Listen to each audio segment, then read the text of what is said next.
What is going on, guys? My name is Taylor Stuber, and I'm here to break down this nice 5-game NBA slate on Draftkings Fanduel, and of course, the sponsor of this video, prizepicks.com. If you guys want to help me out, best way to do so is subscribing, liking this video, and commenting with your favorite player of the day, because it seems like I don't know why, but I feel like I'm shadow banned on this thing. It's hard to find my content. Even though I get crazy interactions and crazy love for you guys. But if you guys can make sure to continue to do that, it really helps out my videos, helps me get this content out to you guys much easier and to a larger audience, because I do provide this for completely free, as well as my Discord, my private live streams, my cheat sheets, my player pools, my complete FanDuel lineups, which, by the way, you guys should join all of that. The links are in the description below. Make sure to join that Discord. We are almost at 1,000 active members in there. It's a good time every day. Even when I can't make that NBA slate, you guys can work together and put together some winning lineups.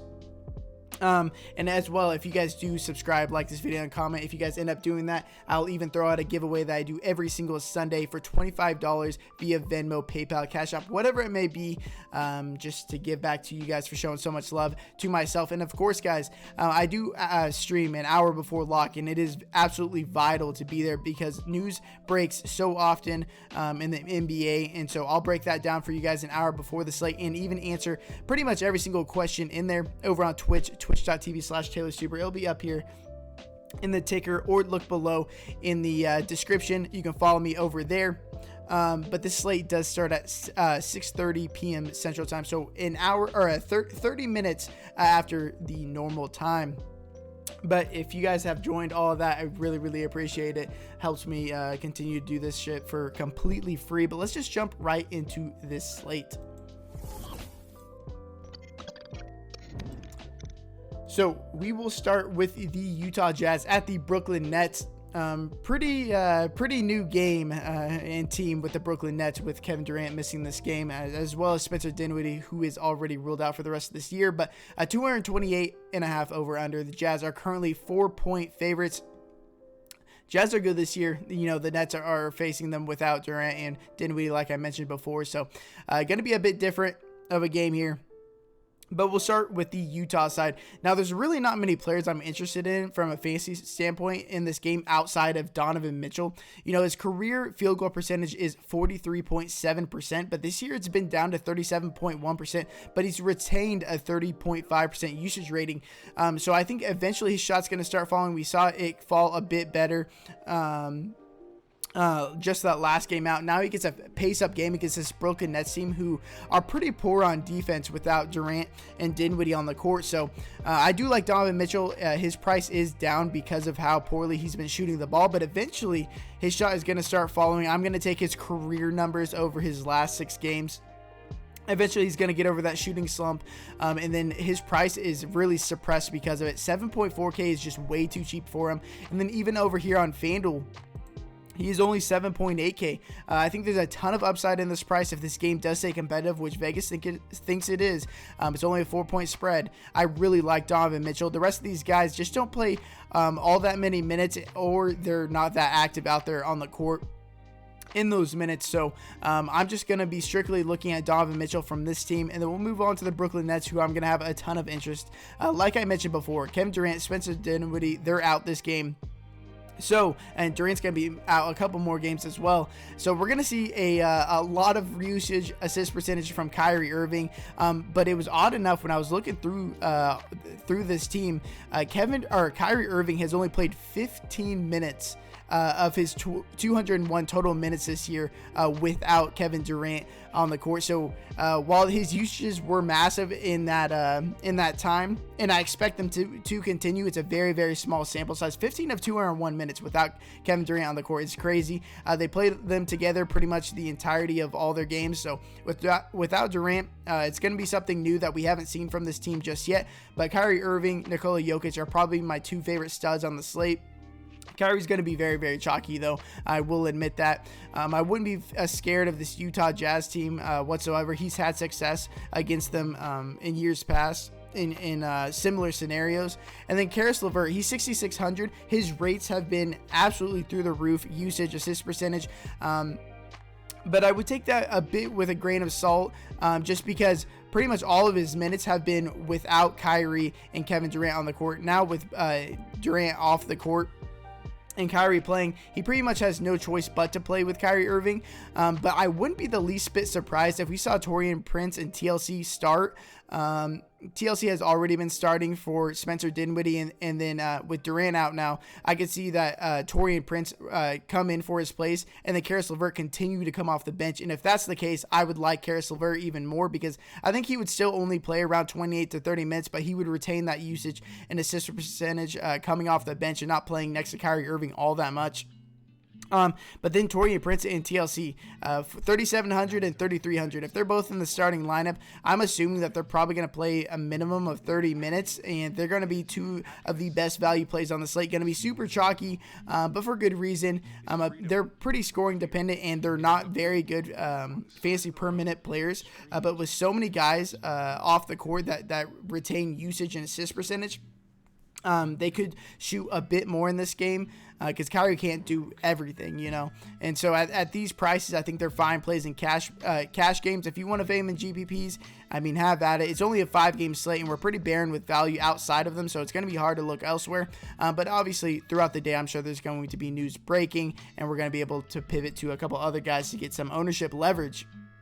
Move over to the Los Angeles Lakers at the Memphis Grizzlies. We just saw this game the other day, a 218 over-under. Lakers are 9-point favorites. Start with the Lakers. So LeBron James, Kentavious Caldwell-Pope, Alex Caruso, they're all questionable. LeBron James has been questionable pretty much every game this year. I think it's actually been every single game. I think that's just a mainstay with this team, because heck, they might rest in one of these games and just use that ankle issue as a excuse to miss the game. So I fully expect him to play. KCP missed his last game with an ankle injury. He's questionable in this game. When he missed that game, Kyle Kuzma ended up starting for him, but it was Talen Horton-Tucker who benefited the most out of him.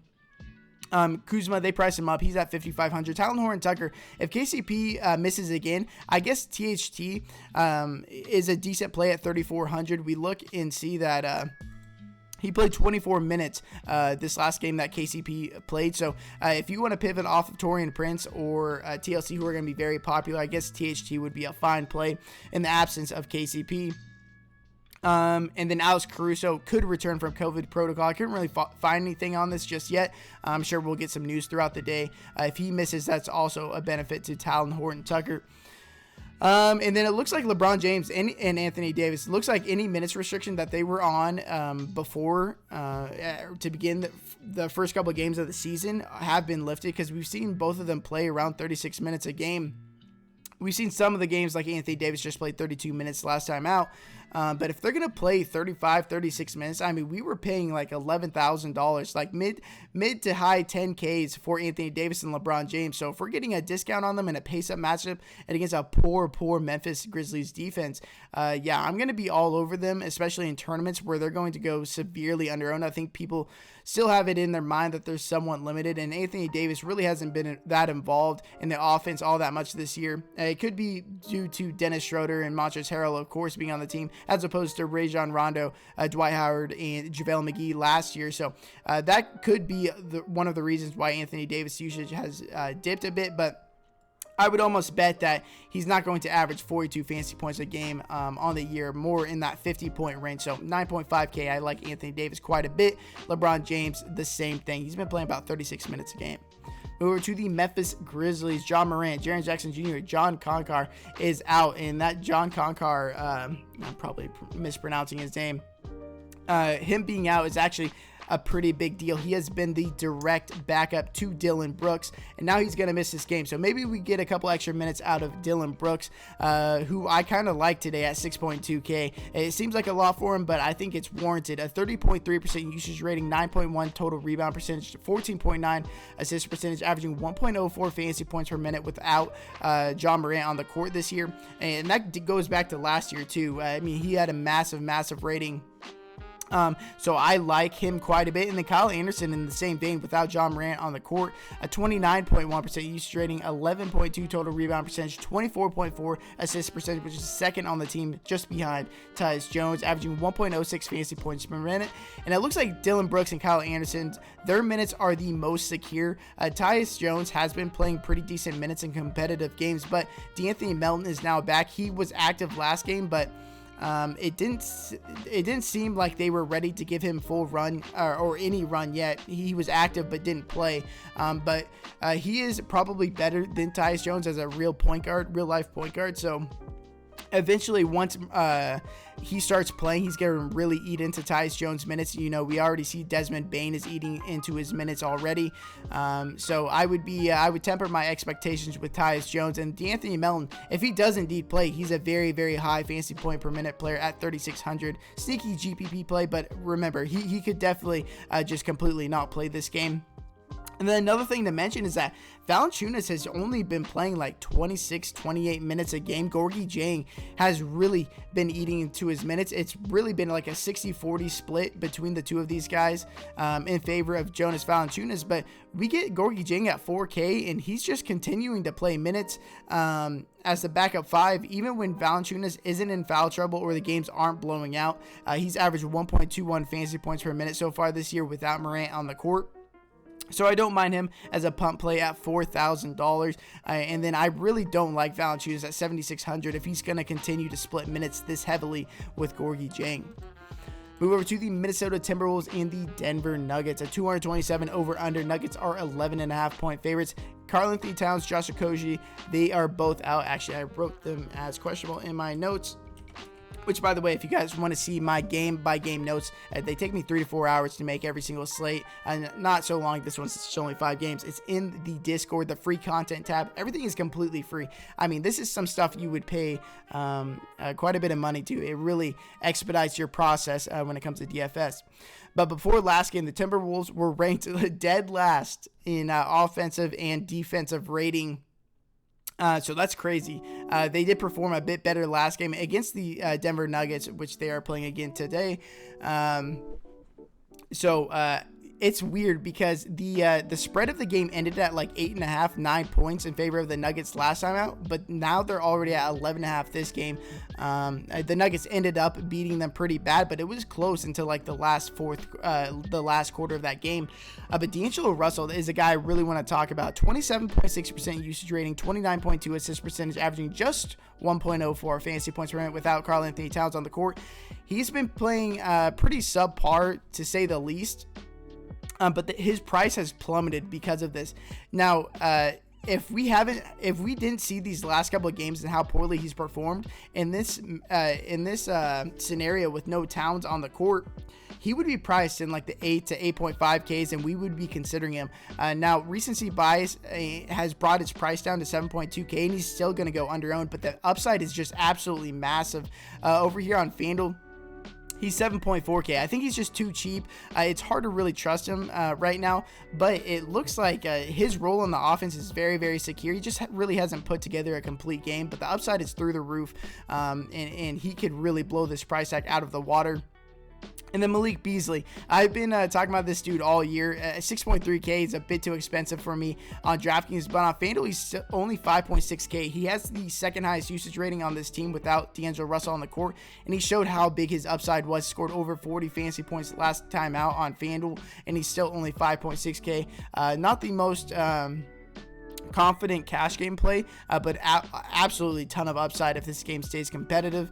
And then Ed Davis started over Naz Reid last game. They pretty much split all 48 center minutes. They didn't split the last minute just because the game ended up blowing out. They threw in the backup. But Ed Davis ended up playing 24 minutes. Naz Reid ended up playing 23 minutes. But right now, as a whole, the Timberwolves are just playing too many players right now to really be interested. Nobody's getting minutes outside of like D'Angelo Russell and Malik Beasley. Everybody else is playing like anywhere from like mid-teens to like mid-20s minutes, and it's just no one's very interesting to me. Move over to the Denver Nuggets. Michael Porter Jr. is out again. Nikola Jokic somehow got in foul trouble last game against this awful Minnesota team. But he managed to score 54 DK points in 32 minutes, got a triple-double. And Jokic has been my favorite stud all year. Pretty much anytime he's on the slate, he is my go-to guy. Without Mason Plumlee here anymore, they just really don't trust the backup fives that much. And so they're playing him like 36, 38 minutes when the games are competitive. This year, he has a 27.5% usage rating, a 20.6 total rebound percentage, a 51.1% assist percentage, which is just astronomical through so many games so far. Averaging 1.58 fantasy points per minute. Obviously, he leads the team in all of these rates. He's the man this year on this Denver Nuggets team, even more so than he usually is. Now he gets an awesome matchup against the Minnesota Timberwolves again. So even if he does play like 32 minutes, say the game blows out and he plays 32 minutes, I mean, he could put up 50 plus fantasy points. But if this game is somehow competitive and he plays those 36 minutes, he's going to be by far the highest scoring player on the slate. One thing to note is that Isaiah Hartenstein was replaced by JaMychal Green as a backup five. So Isaiah Hartenstein's out of the rotation right now. Green is getting the backup 5 minutes. He played a bit more minutes last game due to Jokic's foul trouble. And then the second unit last game got hot. So that came. So PJ Dozier, JaMychal Green, Monte Morris, they all got extended run because they ran so hot in the fourth quarter and ran away with the game because the game was competitive until they got hot. And that came at the expense of Gary Harris, Will Barton, and Paul Millsap. So I think in a normal scenario, those three guys, Harris, Barton, Millsap, probably play more minutes because they didn't get any run in the fourth quarter at all. Move over to the San Antonio Spurs at the Los Angeles Clippers. Don't have a line just yet on this, but Derek White is out after playing just last game. LaMarcus Aldridge is questionable. So Aldridge has missed the last couple of games. Jakob Poeltl has been starting in his place. So he's been playing pretty decent minutes in matchups that warrant him playing. And I think against Ivica Zubac and Serge Ibaka on the Clippers team, he should play quite a bit if Aldridge does miss this game. And also, if they do end up going small ball, which they will at times if need be, they'll play Rudy Gay and Trey Lyles at the 5. But the only guys I'm really interested in on this team are DeMar DeRozan, DeJounte Murray, Keldon Johnson, and then Jakob Poeltl if Aldridge does miss this game. DeRozan has been the man on this team, leading the team in usage and pretty close to the highest assist percentage on this team. They have been raising his price, but for good reason. If this game is competitive, I do like DeMar DeRozan even at this price. DeJounte Murray, Keldon Johnson, I think they're fine plays. In the mid-range, I move over to the Los Angeles Clippers. Marcus Morris is out, so he has yet to make his debut this season. Nicholas Batum has been starting in his place, been playing anywhere from 30 to 35 minutes in competitive games without Marcus Morris. And then Paul George. The roles have kind of reversed this year to begin the year at least. Paul George and Kawhi Leonard. Paul George at 33% usage rating, averaging 1.39 fantasy points per minute, and Kawhi Leonard averaging 31.4% usage, averaging 1.3 fantasy points per minute. Their prices are coming closer and closer to each other, which is funny because if we were talking about the playoffs, there's no way in hell we would be playing just $300 less for Paul George when Kawhi Leonard is right there at $9,100. But this year, we kind of got to change our stance on that, at least for right now. If you think that things revert over to what things were like last season, I would be all over Kawhi Leonard on DraftKings. Over on FanDuel, though, the price discrepancy is crazy. $8,800 for Paul George, obviously different position, but $8,800 for him over here as opposed to $1,300 more, $10.1K Kawhi Leonard. I would rather have Paul George over on FanDuel than everybody else is just playing not enough minutes or they're not active enough on the court for me to be interested in. The Chicago Bulls at the Portland Trailblazers, the last game of the night, a 234 over under. Trailblazers 9.5 point favorites, which if I don't really sports bet all that much, but I kind of like the Bulls here with the points. I don't think the Trailblazers play a good enough defense to be that big of favorites over anyone. But Lauri Markkanen, Tomas Satoransky, and Ryan Arcidiacono are all out this game. So they're missing a lot of their backcourt. Guys like Garrett Temple, Denzel Valentine have been backing up Kobe White. But it looks like Kobe White is set to play big big minutes next to Zach LaVine. He played 33 minutes last game, but he was in foul trouble too. So I think that we could have seen like 35, 36 minutes out of him. He's one of my favorite plays on the slate, especially in the 6 to 7K price range, 6.7K for Kobe White. Even on FanDuel, he's like 6.2K, I believe. I absolutely love him over there. But Zach LaVine, he played 39 minutes last game in the same exact scenario. I like him a good bit. Going to have to keep up with the scoring somehow, and Zach LaVine should be that guy. He has a 31.1% usage rating, averaging 1.22 fantasy points per minute. Love him at 8K. Love him at 8K. And then over here on FanDuel, they have him priced at 8.1K. Love him over here as well. Pairing him with Kobe White, I think, is just fine. Thad Young has played 3 games since returning. 2 of the games were competitive. In both of those games, he played 27 and 28 minutes. And we saw that Wendell Carter Jr. got benched down the stretch. And so we saw more minutes out of Thad Young, Otto Porter, playing a bit of small ball. Don't know how much they can do that against Portland when they're either going to have Enes Kanter or Yusuf Nurkic out there at all times at the 5. Wendell Carter Jr., him getting benched makes me kind of worried for his minutes, but we know that he does possess big upside, especially against this poor front court defensively wise of the Portland Trailblazers. Move over to the Trailblazers. Zach Collins, he's out. Rodney Hood is questionable. Derek Jones and Robert Covington's minutes last game were cut severely due to foul trouble. And then Carmelo Anthony and Gary Trent Jr., they benefited in a big way. They pretty much played all of the fourth quarter. And so if that didn't happen, Derek Jones and Robert Covington probably would have gotten like 5 to 10 more minutes. I mean, Derek Jones was like in really bad foul trouble all game. Had 5 fouls midway through the third quarter.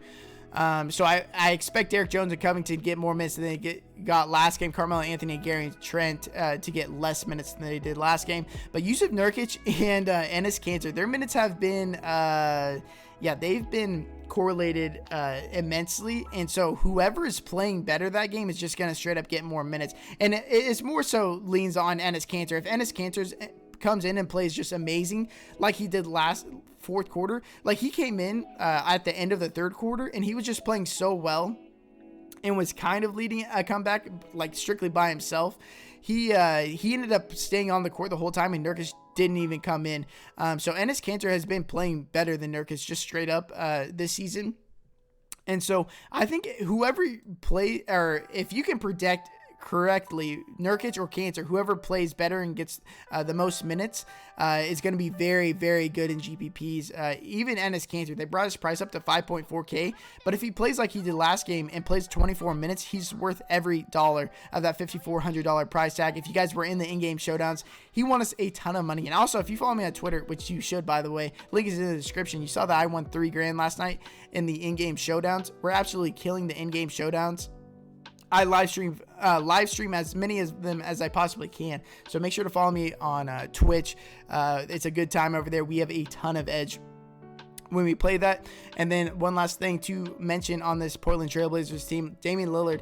He has a 29.8% usage rating this year, and CJ McCollum has a 28.4% usage rating. It finally flipped. At the very beginning of the season, McCollum was kind of taking over the offense, but the last couple of games, Lillard has really been turning it on, and they haven't really adjusted its price just yet. 9.8K is a fair price for him on Draftkings, but on FanDuel, they have him down to 9.2K.